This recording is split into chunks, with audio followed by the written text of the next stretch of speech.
नमस्कार, जनता का आईना में आपका फिर एक बार स्वागत है। आज हम बात करेंगे द्रौपदी मुर्मू की। आज़ादी के 75 साल बाद एक आदिवासी महिला को राष्ट्रपति बनने का मौका मिला। प्रधानमंत्री ने आज उनके जन्मदिन पर बधाई दी और उन्होंने राष्ट्रपति पद की राष्ट्रपति की गरिमा की भी बात की। लेकिन यही राष्ट्रपति की गरिमा को चूर चूर करने का काम 28 मई को हमारे प्रधानमंत्री ने किया था।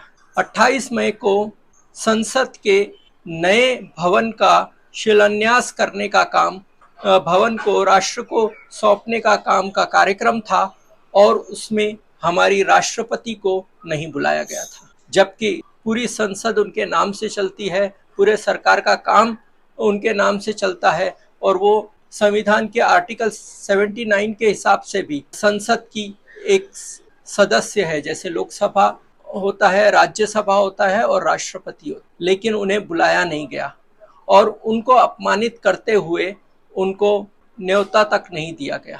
क्यों नहीं दिया गया? क्योंकि प्रधानमंत्री को सब जगह पर अपना चेहरा दिखाना था। उन्हें इतिहास में ये दिखाना था कि नई संसद भवन का उद्घाटन प्रधानमंत्री के हाथ से हुआ। अगर राष्ट्रपति अगर वहां पर होती तो संसद की नई बिल्डिंग का, नए भवन का शिलान्यास करने का मौका नहीं मिलता और इतिहास से उनका नाम चला जाता। लेकिन इतिहास में आज ये दर्ज हो गया है कि किस तरह से प्रधानमंत्री ने हमारी महिला आदिवासी राष्ट्रपति को उसके अधिकारों से वंचित कर दिया। ये हमेशा से इतिहास में दर्ज रहेगा। तो आज हम बात कर रहे हैं राष्ट्रपति मुर्मू की। एक तो उनको हम आगे के कार्यकाल के लिए शुभकामनाएं देते हैं। हम ये मानते हैं कि वो संविधान के अनुरूप काम करेंगी। अभी उनके 11 महीने का कार्यकाल हुआ है और आगे बहुत बड़ा कार्यकाल राष्ट्रपति के रूप में उनका बाकी है। जो हमने इन 11 महीने में देखा उनके बारे में, तो उन्होंने कई जगह पर, जैसे कि जजेस के सम्मेलन में, जहाँ पर चीफ जस्टिस भी थे, लॉ मिनिस्टर भी थे और भी पूरे देश के हाई कोर्ट के, सुप्रीम कोर्ट के पूरे जज बैठे हुए थे, उनके सामने बार बार कहा कि न्याय व्यवस्था अपना काम सही तरीके से नहीं कर रही है। उन्होंने कहा कि आरोपियों की और अपराधियों की जो स्थिति है जेलों में वो बहुत ही खराब है। उन्होंने ये कहा कि न्याय मिलने में बहुत लंबा समय लग जाता है, तब तक उनके लिए न्याय मिलकर भी न मिलने के बराबर हो जाता है। उन्होंने कहा कि जेलों के अंदर मूलभूत मानवीय गरिमा और मानवीय सम्मान का भी कहीं पर भी कोई ख्याल नहीं रखा जाता है। उन्होंने यहाँ तक कह दिया कि जहाँ पर न्याय होता भी है तो वो उसको इम्प्लीमेंटेशन नहीं होता है। जो कोर्ट के ऑर्डर होते हैं उसको सच्चाई में तब्दील नहीं किया जाता है और कई लोग ऑर्डर लेने के बाद भी उसका कोई उपयोग उनको नहीं होता है। उन्होंने ये बात बार बार कही और उनको जो सरकार की तरफ से भाषण देना था, वो भाषण को ख़त्म करने के बाद तुरंत उन्होंने अपनी बात को कहना शुरू कर दिया। कुछ लोगों का कहना था बीजेपी से चुन के आई है, बीजेपी की उम्मीदवार थी राष्ट्रपति की, वो चुन के आई है तो वो जैसा बीजेपी कहेगी वैसे ही करेगी।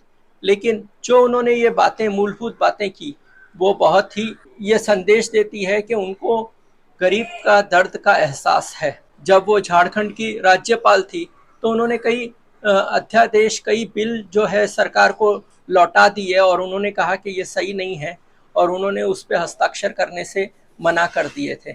अभी आशा करते हैं कि केंद्र में भी वो एक रबर स्टैंप की तरह नहीं रहेंगी और वो सरकार से सवाल करेंगी। दो बातें मैं यहाँ पर कहना चाहता हूँ। एक तो कि जब उनको संसद के उद्घाटन समारोह में नहीं बुलाया गया तो उन्होंने पूरी तरह से चुप्पी साध ली। उन्होंने उसके बारे में कोई भी टिप्पणी नहीं की। फिर जो दिल्ली के राज्य को अधिकार की बात आती है तो वो चुने हुए प्रतिनिधि को अधिकार होना चाहिए या फिर केंद्र सरकार को होना चाहिए। इस पर एक संवैधानिक बेंच ने अपना फैसला दिया और उस फैसले में ये सुनाया कि दिल्ली की सरकार को पूरा अधिकार होता है, क्योंकि ये देश जो है वो गणतंत्र है और राज्यों के अपने अधिकार होते हैं। लेकिन फिर भी सुप्रीम कोर्ट के कॉन्स्टिट्यूशनल बेंच का जो फैसला था उसको न मानते हुए केंद्र सरकार ने अध्यादेश लाया। तो वो अध्यादेश पर सवाल किए जा सकते थे राष्ट्रपति द्वारा, लेकिन राष्ट्रपति ने चुपचाप उस पर साइन कर दिया। तो ऐसा समय था जब राष्ट्रपति सवाल पूछ सकती थी कि सुप्रीम कोर्ट के संवैधानिक बेंच ने अगर ऐसा ऑर्डर दिया है तो सरकार उस ऑर्डर के खिलाफ क्यों जा रही है और उसको पुनर्विचार करना चाहिए, यह कह के वो उस अध्यादेश को वापस भेज सकती थी, लेकिन उन्होंने चुपचाप साइन कर दिया। दूसरा बात आई कि जो महिला पहलवान थे वो करीब 1 महीने तक जंतर मंतर पर बैठे रहे। उन्होंने अपने पत्र में भी लिखा है, जो उन्होंने जनता के सामने बात लाई है कि हम राष्ट्रपति भवन के 2 किलोमीटर दूरी पर बैठे हुए थे, हम यौन शोषण की बात कर रहे थे और उस वक्त हमारा संघर्ष चालू था, लेकिन राष्ट्रपति ने महिला होते हुए भी एक भी शब्द नहीं कहा।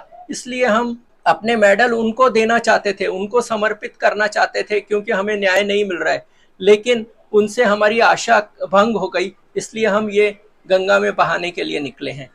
ऐसा भी महिला पहलवानों ने कहा, लेकिन राष्ट्रपति चुप रही। उसके बाद अभी मणिपुर पूरी तरह से जल रहा है। मणिपुर में करीब 45 दिन से हत्याएं हो रही हैं, लोगों के घर जलाए जा रहे हैं, विस्थापन हो रहा है और पूरी तरह से परिस्थिति हाथ से बाहर जा रही है और सैकड़ों चर्च को गिरा दिया गया है। 150 से ज्यादा लोग मारे गए हैं, करीब 50,000 लोग रेफ्यूजी कैंप में रह रहे हैं। ऐसे हालात में प्रधानमंत्री ने तो चुप्पी साध ली, उन्होंने एक शब्द भी नहीं कहा, लेकिन ऐसे समय में आशा बनती थी कि राष्ट्रपति मणिपुर के बारे में कुछ कहें, वहां जाकर देखें परिस्थिति और सरकार को कहें कि आप इस पर हस्तक्षेप कीजिए और ये वायलेंस जो है, ये हिंसा जो है बंद कीजिए, और मणिपुर के लोगों को भी संदेश दे सकती थी कि हम आपके साथ हैं, हम आपके दुख में हम भी दुखी हैं और हम नॉर्मलसी लाने का प्रयत्न करेंगे, आप सब शांति बनाए रखिए, सभी को शांति बनाने का संदेश दे सकते थे। क्योंकि वहां पर भी जो मामला है कुकी आदिवासियों का मामला है, तो ये सारी चीजें देखने का काम राष्ट्रपति का था, लेकिन ऐसा ही संदेश गया कि राष्ट्रपति भर भी इस पर चुप्पी साधे हुए हैं। इसमें बहुत सारे ऐसे प्रसंग आते हैं जहां पर राष्ट्रपति की भूमिका महत्वपूर्ण हो जाती है और उनको अपनी भूमिका निभानी चाहिए। KR नारायण थे, वो पहले दलित राष्ट्रपति थे इस देश के।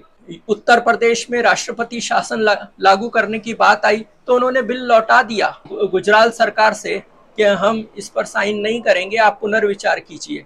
केंद्र सरकार कहे उस पर रबर स्टैंप लगाना ये जरूरी नहीं है। पूरा देश का संविधान इस तरह से है कि चेक एंड बैलेंस है, तो इसलिए राष्ट्रपति जी से आपसे निवेदन है कि आप अपने संवैधानिक अधिकारों का उपयोग कीजिए और मणिपुर या ऐसे जो भी प्रसंग आते हैं जहां पर मानव अधिकार का उल्लंघन हो रहा है, जहां पर आदिवासियों के अधिकारों का उल्लंघन हो रहा है, जहां माइनॉरिटीज के अधिकारों का उल्लंघन हो रहा है, जहां पर संविधान की आत्मा पर हमला हो रहा है, वहां पर आप हस्तक्षेप कीजिए और अपने जो अधिकारों का उपयोग कीजिए। क्या राष्ट्रपति आगे ऐसा करेंगी, यही आशा रखकर हम ये वीडियो समाप्त करते हैं। ना ये वीडियो आपको कैसा लगा कमेंट्स बॉक्स में जरूर लिखिए। अगर ये वीडियो आपको अच्छा लगा तो लाइक कीजिए, शेयर कीजिए, हमें आर्थिक मदद भी कीजिए। हमारा व्हाट्सएप नंबर आपको दे रहे हैं, आप हमारे से संपर्क भी कर सकते हैं, मेंबर भी बन सकते हैं। तो देखते रहिए जनता का आईना। कल वापस से मिलते हैं इसी समय 7 बजे, रोज की तरह एक नए विषय को लेकर। धन्यवाद।